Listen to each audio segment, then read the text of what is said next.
Good morning, everybody. This is Richard back at you. We got Miss Teresa on the camera. Annie's napping in the house. Couldn't get her to come out this time.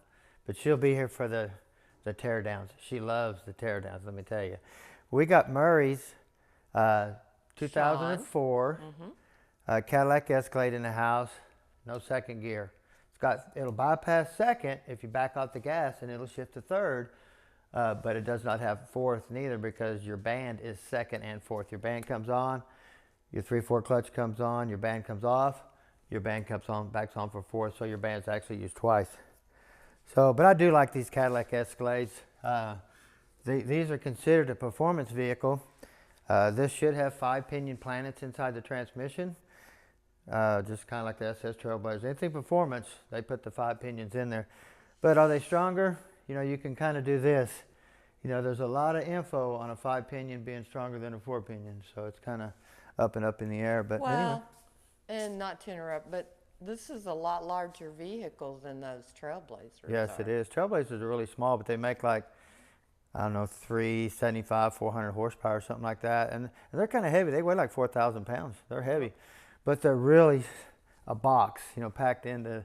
Yeah. You don't want to work on 2 of them like I just have been doing. Let me tell you for sure. So you think stretched out, because this is kind of like, so you'd say this is as heavy as the Trailblazers? I really don't know what one of these weighs. I'd have to look and see. I don't know if does it say it on the door or. Oh, I don't know. I really don't. I haven't really paid attention to that stuff. 16 something. I don't understand it. But anyway, like I said, these are bigger, but you know, they put the 4 pinion planets in 4-wheel drive Suburbans, towing trailers, you know what I mean? So back in the day, so, you know. Right. Now these are packed. Let me get the oil dipstick out of the parts washer. I already put it in. When I went to look at it, the dipstick was broke. We always pull the oil dipstick tube out. If you don't, you won't get the starter out of it. The starter is like an inch away from it, and you can't get the starter snout out of the bell housing, so we pull this out. But this was already broken off. You can see how it's been kind of rusted.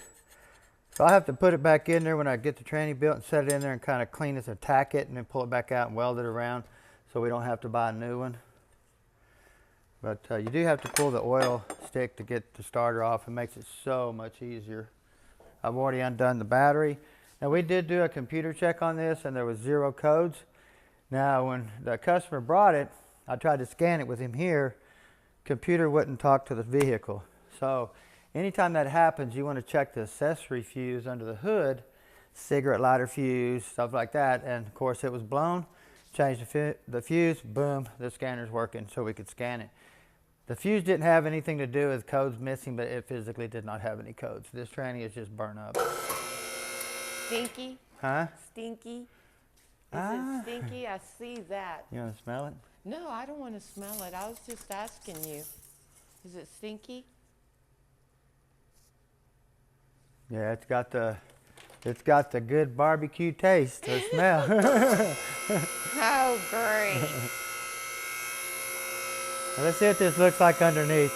I've already PB blasted all my bolts, the nuts on the exhaust and stuff like this, because these exhaust systems does have to come off only on one side though. On the Blazers and a lot of them, we pull the whole exhaust system, but on some of these, you just can't do it. We end up having to cut the exhaust and then welding the exhaust back so we can get the tranny out. But you definitely want to PB blast this stuff, let it set for a few hours. That stuff works really good, because if you break a manifold bolt off, you added 2 hours of labor to getting that broken stud off. Let's see. I don't think that they even knew that this was an all-wheel drive. They didn't actually. When they brought it, they told me it was a 2-wheel drive, and I said, "Are you positive? My scanner says it's a 4-wheel drive." And of course, the customer laid under there and looked, and it had axles and it had a front drive shaft. And then his girlfriend said, "I was wondering why it got around so good in the snow." And of course, this is an all-wheel drive. It don't have a selector or nothing. It just goes. Looks like we got a little bit of oil leak through here. kind of blowing back on the pan.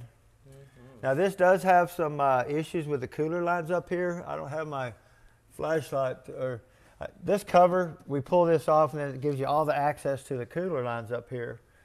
And these hoses are really starting to get wet. I mean, it's kind of hard to see, especially the ones over here on the side. I don't have my flashlight. Let me I can kind of see. Can you see it? A little bit, yeah. And I told him that we really needed to see how wet the metal, all that stuff is. Oh, yeah. That's small seepage. Of course, there's one going up there too. So we replace all that stuff and go back with new hoses.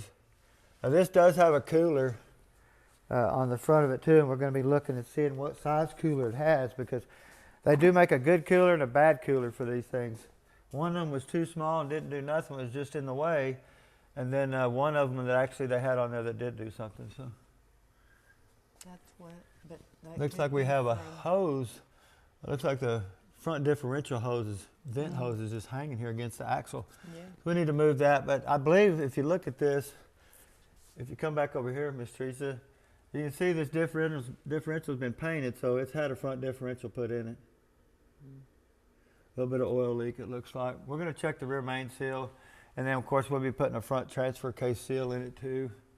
That front output seal looks dry, the rear output seal looks dry, but the front input seal we always replace that way we don't have issues with the transmission and transfer case swapping fluid. Sure. It looks all original, doesn't it, Teresa? But you can see here on this exhaust system, look here, Teresa, on this, how hard it is to get off. You know, you got two nuts, a bolt or a stud here with two nuts, and then you got this clamp. Well, this is rusted in there really good. The nuts comes from the top, so it's even hard to get that off right there. So we leave the driver or passenger side mounted. We take this loose, and then we will physically come in here, and I can cut this off right here and move this driver's side section out of the way, and I can get the tranny back out. And then when we put the exhaust back up, we line it up with the cross member out of it. That way we can get a really nice good bead back on this and weld it back, because you'll waste so much time and hours trying to get that off there with all that rust on there. It's not worth it. Can't bend my head up no more. Getting a kink Sorry. in your neck? Oh, yeah, like no other. Well, I'm fixing to get after it. Miss Teresa's going to go in there and make lunch. I believe it's a little after 12. So, and I'm going to get this out and get it on the bench, guys, and we'll be back shortly. Okay, everybody, we got Sean's 04 Cadillac Escalade 4L60 out of the vehicle. We did notice that the rear main seal was leaking, so we ended up putting the rear main seal in cover and gasket. You can actually buy that in a kit, and just instead of the rear main seal, you get the seal, the cover, and the gasket all in one box. So that's what we did on this one. The gasket around it always gets hard, leaks around the top, runs down. So sometimes it's kind of hard to find, so it's just replaced the whole cover. But anyway, Annie thinks it's cold this morning. It is cool this morning out, isn't it? Yeah. It is cool, let me Yeah. tell you. So I got a little blanket on her this morning. Are you enjoying your blanket?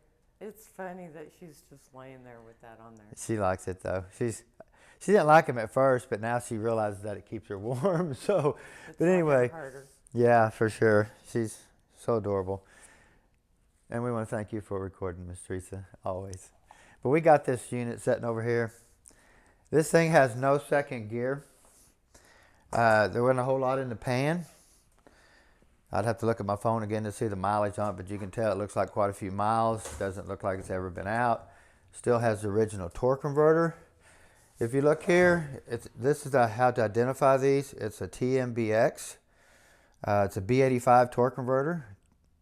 If you look over here at B&I's that we use,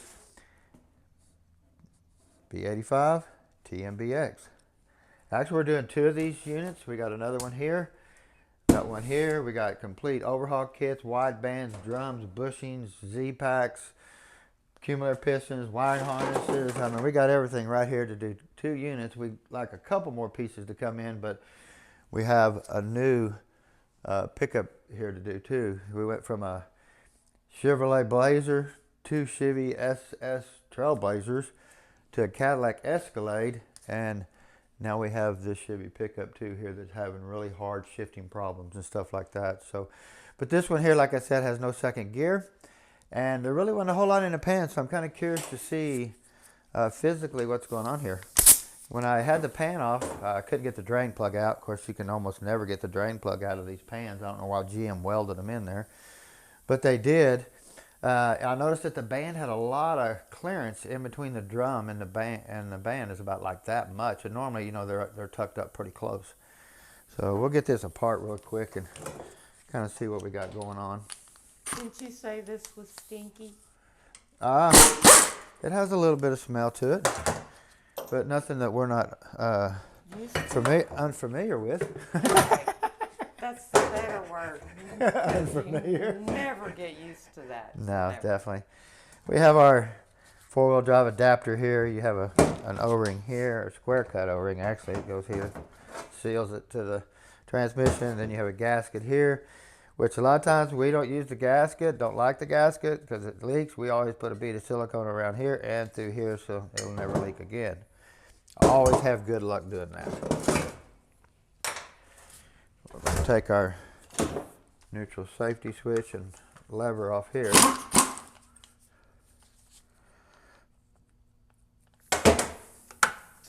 A lot of times people will tighten this nut and it flares this out right here, so it's hard to get this off. A lot of times you have to take a file and kind of file it around here. That way this will physically slide off easy. And guys, I left my 13 over here. Can you believe it? Oh, yeah. I actually used it again yesterday. Changing the rear main seal and cover. So, had to find it.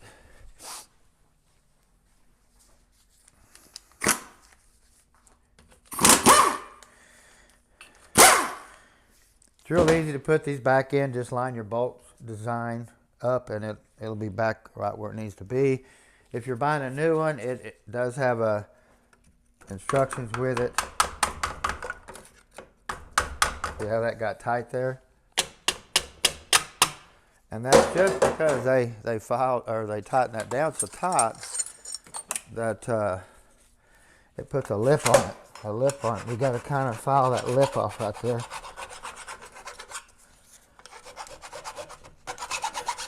You can actually feel your file grabbing it, so see if that helped it there.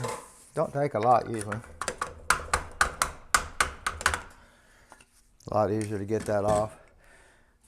Then you can come back and refile it a little bit more once you get it off there. Now we're going to leave our servo on because I'm going to test our band and see how much travel we have on this to see what the band clearance is set up at. So, or see how bad it's wore out, I guess you could say. Let me flip that rug around. I already took all these bolts out, but one. Because a lot of times you can't get them out, and I don't want to have to start another video just to do it. It's terrible. Yeah, there you go. Of course, we have our lockup O-ring here. This looks really squared out, where it's not even round on one side anymore. Looks flat on this side. If this ever starts leaking, you're going to have a P1870 code, lockup or converter clutch slippage codes. If you leave it off, you won't have lockup at all. Then we have our front seal retainer, which I always glue my seals in with 3M, and I glue my retainer on. This thing flops off so much, I think with the seal blow, I just blow this off anyway. So that's why I always glue them both on, and we've never had an issue with a front seal leak or anything.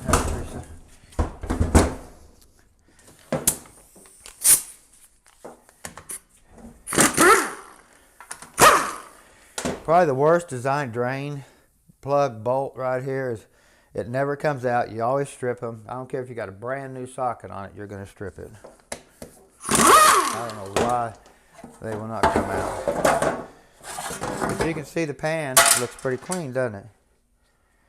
But if you look down here at this band, see the clearance on that band right there, guys? See that right there? Look at that. I can move that all the way around. It's like that band's broken. Something's wrong with the band. Oh, yeah. See that? Yeah. As far as nothing in the pan. It's kind of weird how Dang. it's got a smell to it still. Oh, it sure does. Woo, I'm I'm gonna have to zoom in and stand all the way back here. That clean looking oil. Our clean burn heater's gonna love that this winter. We've already been collecting oil to Looks varnishy. get all of our. Oh, definitely, huh? Phew. But we're been collecting oil all summer and to have enough oil to heat the shop all winter. This here's our PWM solenoid for lockup. This is our 3-2 downshift solenoid, and this is our lockup solenoid. We have a pressure control solenoid here, our 2 shift solenoids A and B, and then our manifold pressure switch here. No input speed sensor on this one. Normally it would plug in right here. And plus, if you notice, this connector is green and gray. The one with the input speed sensor is brown and gray. Did that have fluid in there? Actually, I did not look. I know, I forgot. On that one, I didn't look, but I have a new wiring harness. This thing's got so many miles on it that we're going to change this the whole harness out on this thing.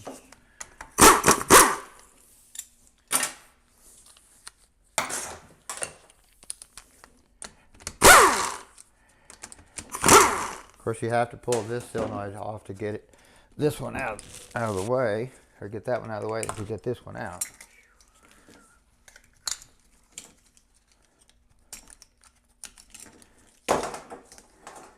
We do a lot of these units. I bet I've done 20,000 of these units here in my lifetime.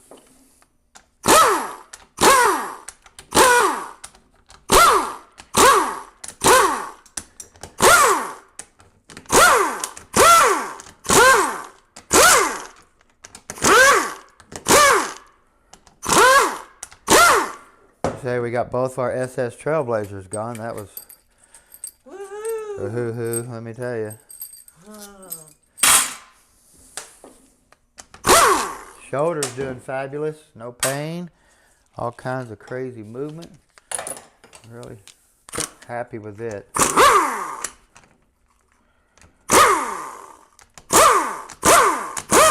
Of course, you got 2 8s here, and then you have 3 8s here, kind of an L shape.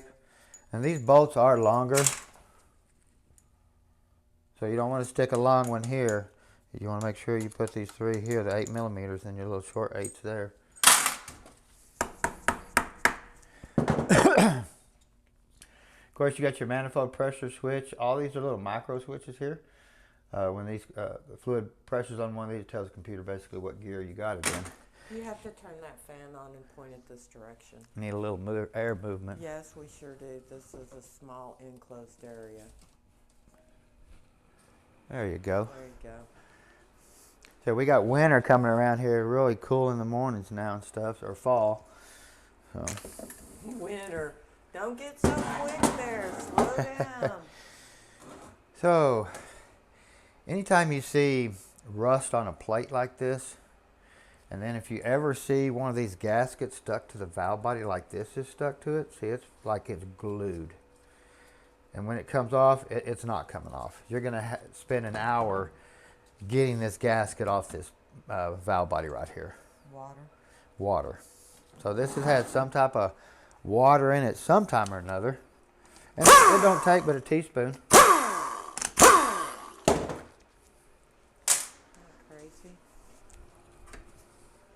Something's been crawling through there. Mm-hmm. Of course, we have all of our check balls. Now, we've been doing some experimenting with a new billet forward drum for these units here from FI Transmissions. That's not on the market yet. We're the first ones to get the drum and try it and do some testing with it and stuff. And actually, we installed one in our blown S-Test Trailblazer, okay? 25% bigger 3/4 clutch piston. I want to show you this because it's turning out really, really good, guys. Really, really good. I'm really excited about it. This is your 3/4 piston. This is your new 3/4 piston. 25% larger piston to apply your 3/4 clutch. This is going to be a big thing here once it gets rolling. And also, the input drum, it has a steel insert where your input shaft slides into instead of sliding into your aluminum one. These are bad about exploding the drum and stripping out. So now you have a steel insert. So we've already got it in the S-Test Trailblazer. Like I said, it's blown, holding up really good. So hopefully we can, they're doing all the modifications that I recommended to do to the drum. So hopefully we'll get that on the market pretty soon. Now they are going to be at the PRI show in Vegas this year. So that's going to be exciting to... No, that's not PRI. Not That's SEMA. FEMA, I'm sorry. SEMA. Yeah, I'm sorry. I don't know why I keep saying that, but... Because I'd like to go to the PRI show again in Indianapolis. Of course, we have our accumulator here for our 1-2 shift. Of course, this one here's got a plastic piston. See here, plastic. Now, we always go back with this version, which is aluminum, and it gives it a lot longer stem to hold the piston straight on this pin right here. More stability, okay? This is really too short, a lot more wear, quicker, wobbles in the bore. With this one here, stays steady, sliding up and down. Now you always want to Scotch-Brite this too, really good. If you don't, your piston's going to squeak, what I call it. It's going to go down. It's not going to go smoothly like this, but if you Scotch-Brite it, it will. And if you don't, and this just pops up and down like this in the bore, then you're going to have funny shifts. So you want to remember that the Scotch-Brite that all up. Of course, you can see water again. Got it stuck to it. I don't know, like I said, this has been serviced sometime or another. Here's a gasket. They even glued the gasket on with 3M. Oh my gosh. I have to find me another pan to get that gasket off.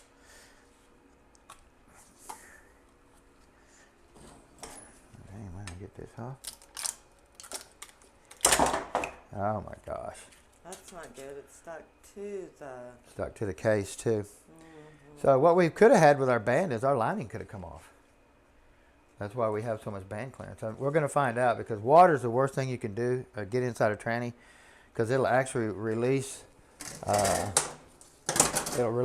glue that holds the lining of the clutches to the plate. Same way with the band. It'll release that. So the plate's still good. Get all the gasket off, Scotch-Brite it up really good. Clean it up good. Of course, you got your servo here for your 4th gear, which we block on every unit that we do. We double stack a piston. We do not beat the check ball in and ruin the case. We just do a double stack. And what we do is we stack this up flush, put a straight edge across there, make sure it's below flush, but stack some washers in here and get it flush. Throw your spring away. Actually, I keep that spring and I use it for something else.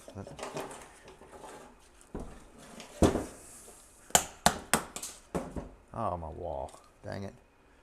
There's no fluid in there, but I did get that all over my wall, and I want to get it before it runs down behind the wall. All right, guys, won't take but a second. I like to keep the shop as clean as possible. Okay. Well, since we can't see our servo pin, we're going to get a new razor blade.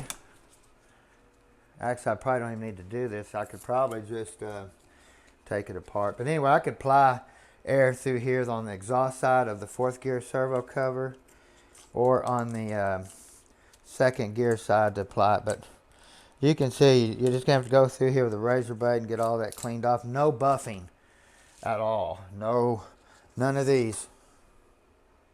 Only a razor blade and just slowly work it. So what we've got water got in here sometime or another.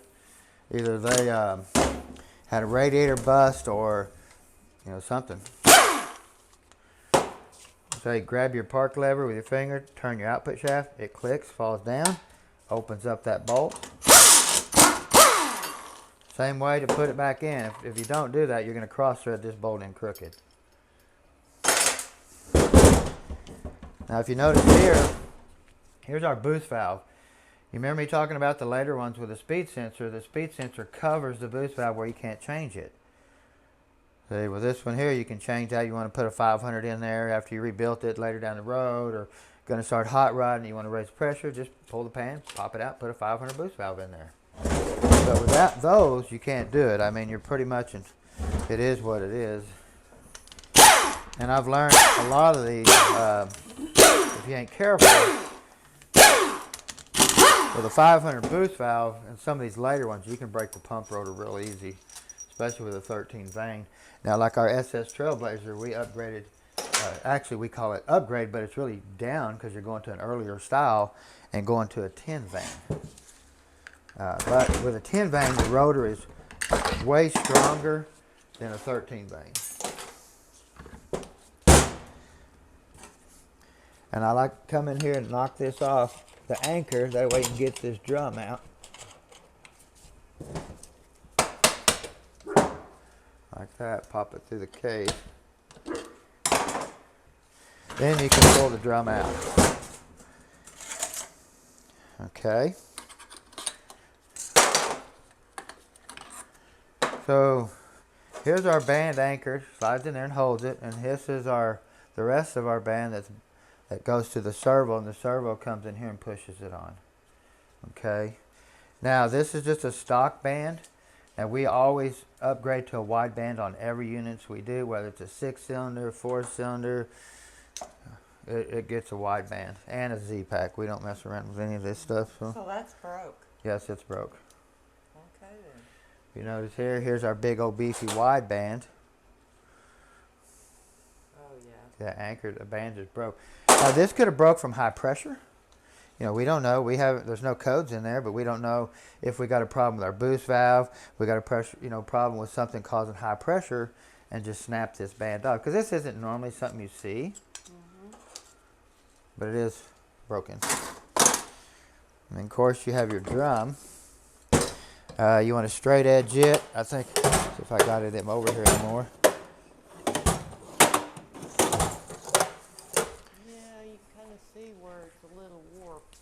Can you? Let me grab one of these plates I have over here. Got like 500 million of them, but when you need one, you can't find it. Come on. Here we go.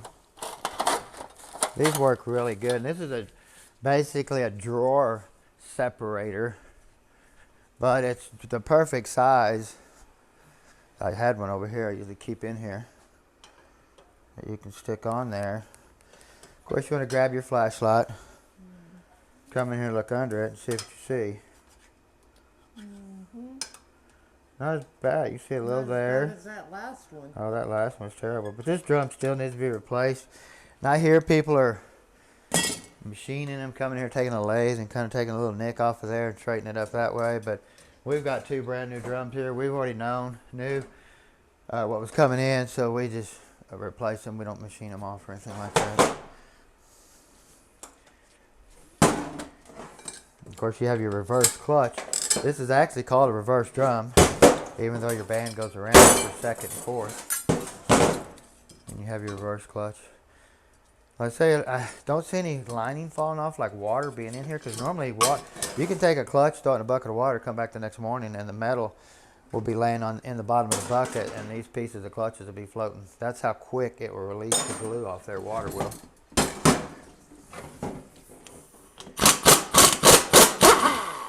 Hey.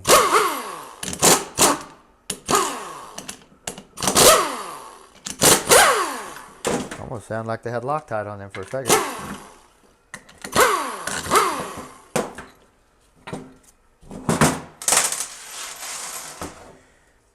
We'll look at our pump in real critical areas from here to here, because we have pressure and suction.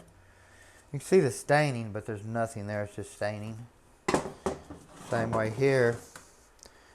Of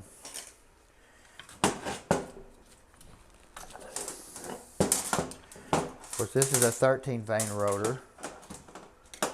And what I mean by 10 vane, they do away with 3 of these paddles, and it gives it more room between here and here and here and here where they break right here.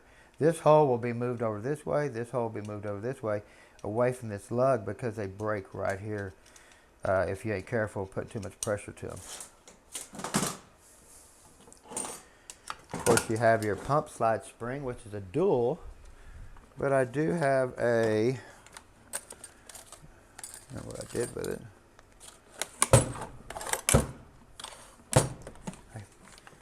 What did I do with that dude? Thought I throwed it right up in there. But anyway, they make a single spring, a cone spring. And the later versions in this, there'll be one single spring instead of having an inner and an outer. And you can retro them back and forth. You can put a single in there as long as it's a cone style, where it's coned on each end. You don't want to just put a single like that in there, one of these, without your center. Then you have your pump slide. Starting to see quite a bit of wear in the middle, getting through the bluing. And you have this little ring here. Now there is an O-ring in here too. Watch this. There it is. See that? That sets down in there. Then that goes in there. Of course, we have a kit you can buy from Transtar that comes with everything in the bag. Rotor, everything in the bag right there that you need to overhaul this pump. Now it does not come with a pivot pin. It does not come with this pin. And then you want to look here because these are really bad about wearing, and you can see it right there. I can feel it with my screwdriver. Ding, ding, ding, ding, ding. And that's what keeps this straight. So, and then you got your little spring that lifts your pin up to where it's flush. So this goes in first and then basically goes down like that. And then you got your pump bushing, front seal. Now this pump bushing only comes out the back. There is a lip here on the front of it that you take and press it in this way up against that lip. That way the bushing can never blow this way. They added that lip. You cannot drive it out that way. If you do, you break the pump body and knock the lip plumb off. So, but this is a really nice looking pump compared to our other one. Compared to old Joey over there, huh? That thing was bad shape. Yeah, see here? All that there and all this in here. Now this is a speed sensor pump. See, it has a hole right here for a speed sensor. Yeah. Very expensive pump, which this one does not have that.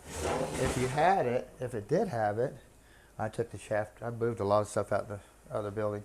There would be a reluctor right here that would count the speed sensor. Yeah. So you have your sealing rings here. Have your bearing here. And then you have a selective washer right here. Okay. Your 3/4 clutch has definitely got quite a bit of wear. Look how much gap we got here, guys. Like a couple 1/8 inches. So we got a lot of wear there. This unit's going to be a totally different unit time we get done with it. With all the good pieces and stuff in there. Of course, you got your load springs. You always want to put them back in. And then you have your 6 clutches that are smoked for 3rd gear. Which, like I said, we go back with a 14. And we have our forward and our engine brake down here.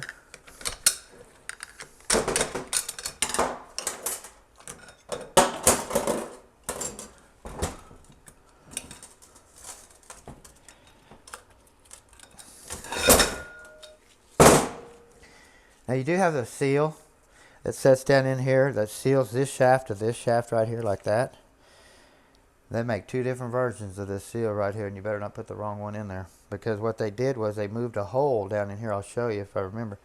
This seal, if you put the wrong one in there, the seal will run on the hole, the lube hole. So you just have to be careful what you do. Got your engine brake clutch, your forward clutch. Notice you have a wave steel clutch, where your early versions, the clutch will be against the wave. There will not be no steel. The clutch will be running against the wave. On the later versions, they added a steel against the wave and then the clutch. But the clutches are thinner to make up to give it room for this extra steel they added in there. So, and we have our forward sprag assembly with our sun gear. Of course, all bonded pistons down in here, which we got bonded piston kit over there. Of course, this here, you always grab it. Spins to that way, locks to the left. Spins that way, will not turn back.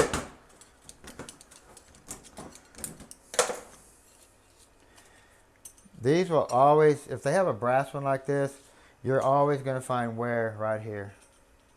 Always are going to find wear. You're going to replace these. I don't know why that don't like brass, but it doesn't. And then of course we have our forward sprag. It's a single cage, a little cheap looking thing. The new one we got, it's a totally different duck. I mean, it's dual caged on the inside. It's a really beefier sprag that we'll be putting in this thing. We always throw these away. Of course, you have your inner race. You just want to make sure there's no chattering marks or grooving or anything. You can just, if it looks good, Scotch Brite it up, put it back together, put some new bushings in here.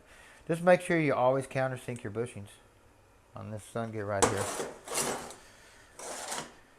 Okay, let me get this. I'm going to take this servo out now since we didn't take it out before and we realized what was going on with the band. But that's, you said that's the reverse band, right? No, that's your second fourth gear band. Oh, okay. Yeah. Sorry. This tranny does not have a reverse band. It has reverse clutches. Okay. So it's got a reverse clutch in this drum and your low reverse clutch right here. They both come on, you back up. Okay. That's why if you notice in reverse, your pressure doubles because it's applying two things to back up, where in forward, you're only applying one clutch to go forward. So. Okay.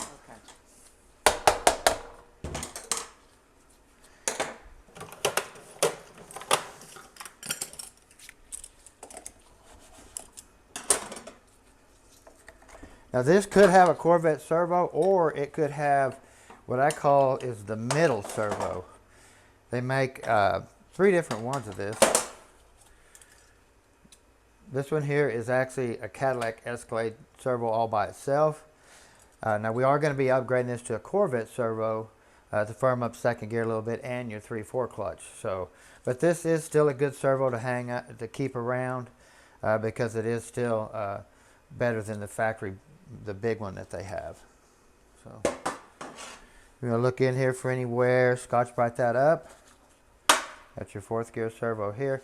Notice it goes, has a long end and a short. You want to make sure you put the long end that way.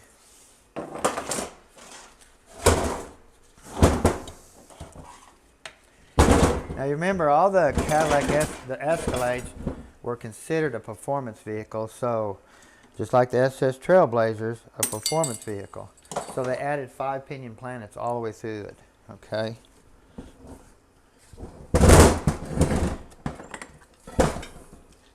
If you come in here, you can see 5 pinion planet.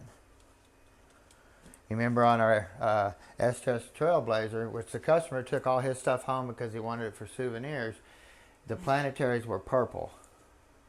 And we had actually a gentleman get on our YouTube channel and tell me the temperatures it takes to get to these to turn purple. And it was way up there. I was shocked. I mean, actually, like fire. If this thing could have had oxygen on the inside of the case, all this tranny fluid would have been ignited because the temperature was over 600-700 degrees inside this case. You always want to look at these here because these do wear here. They'll get a little rattle in here. I mean, you can kind of see it there, how it's already starting to wear. They'll wear on both sides, see that? Mm-hmm. But they'll wear worse on this side. And of course, this is a roller bearing upgraded style. When they added the roller bearing, this made the tranny a lot stronger to tow in overdrive, so they added the tow haul button. The thrust washer before in 4th gear, it'd take that thrust washer out, and so they went to that right there in the later versions. Look at your ring gear, make it just on both sides of the teeth there, and make sure there's no pitting or anything like that. And then you have your shell. Yeah, he was saying it took, that other washer was melted, and he said it took like 500 degrees to melt that washer, or 400, I can't remember what he said, but that's still some hot stuff. You want to look in here. These are bad about trying to strip, especially the earlier versions. The later versions, they did make them hardened, but you still want to check it and make sure. Sun gear, you want to look at this, make sure there's no pitting on the teeth or anything like that, make sure it's good. These will retro back from the very first 700 all the way to today. That has never been changed. And then we're going to get our snap ring out of here that holds our center support in. Maybe.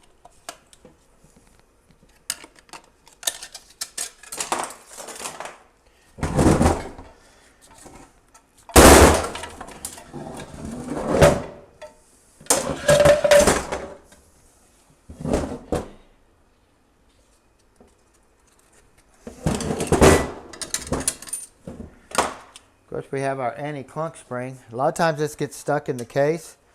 You put it in the washer and you lose it. We have our bearing back here in the back of the case. Of course, this bearing sits here.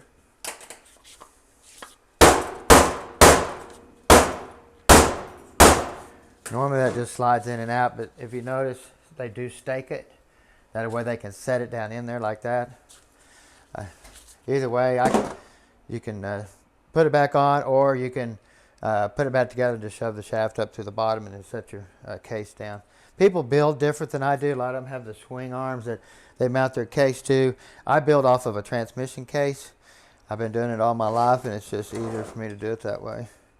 But again, here we got 5 pinion planets again.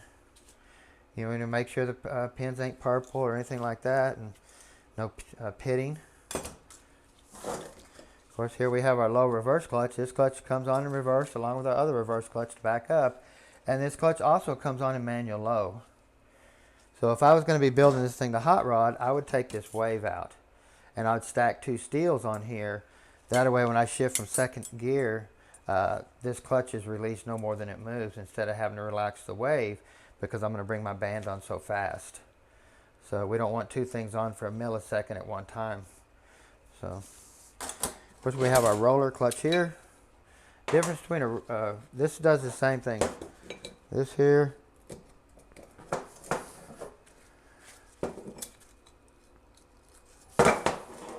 Get it back in there.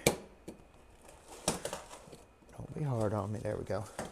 This does the same thing. This will spin this way, but it will not go back. It does the exact same thing this does.